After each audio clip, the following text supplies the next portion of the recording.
안녕하십니까, 변호사 송준호입니다. N번방 사건 이후에 성폭력 처벌법과 아청법에 대해서 관심이 많아졌습니다. 제 유튜브 영상에도 댓글이 많이 달렸는데요. 열심히 답글을 달았지만 너무 많아가지고 전부 답을 드리지 못할 정도입니다.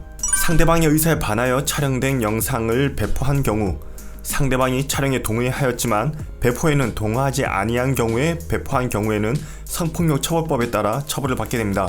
여기서 불법 촬영물을 그냥 배포하는 것이 아니라 금전적 이익을 목적으로 해서 배포하게 되면 영리 목적으로 해서 배포를 하게 되는 건데요. 이 둘 사이에는 굉장히 형량에 있어서 차이가 있습니다. 그게 어느 정도로 차이가 있느냐면요, 현행법으로 보면 그냥 배포한 경우에는 7년 이하의 징역 또는 5천만 원 이하의 벌금에 처하게 되지만 영리 목적으로 배포한 경우에는 3년 이하의 징역에 처하게 됩니다. 그냥 배포는 1월에서 7년 이하의 징역이고 벌금도 가능하다는 점이 있는 반면, 영리 목적으로 배포한 경우에는 벌금이 없이 3년에서 30년 이하의 징역에 처하게 됩니다. 불법 촬영물을 돈을 받고 유포를 하게 되면 이렇게 무겁게 처벌이 됩니다.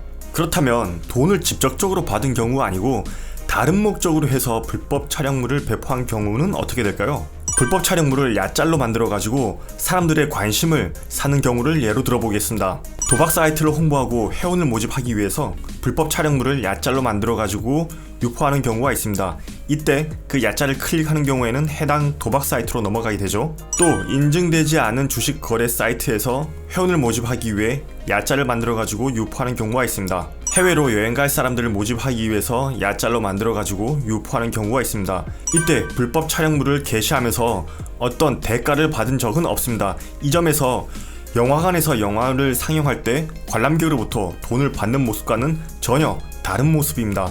대법원은요, 아청물이 문제된 사안에서 영리 목적이란 위반 행위의 직접적인 대가뿐만 아니라 위반 행위를 통하여 간접적으로 얻게 될 이익을 위한 경우에는 영리 목적이 인정된다고 하였습니다. 이게 무슨 말이냐면요, 도박 사이트에서 회원을 모집을 하고 그 회원이 베팅을 하면 배당액을 제외한 나머지가 이익이 됩니다. 주식거래 사이트에서 주식거래가 일어나면 수수료가 발생을 합니다. 요것도 이익이죠. 여행자들을 모집해서 해외로 여행을 보내게 되면 경비를 제외한 나머지가 이익이 됩니다. 불법 촬영물을 야짤로 만들어가지고 인터넷에 유포하여 사람을 모아서 이익을 얻었다면 이는 간접적 이익에 해당합니다.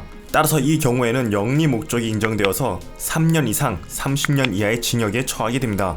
혹시 야짤을 만드시는 분 있으시다면 이 점 유념하시면 좋을 것 같습니다. 감사합니다.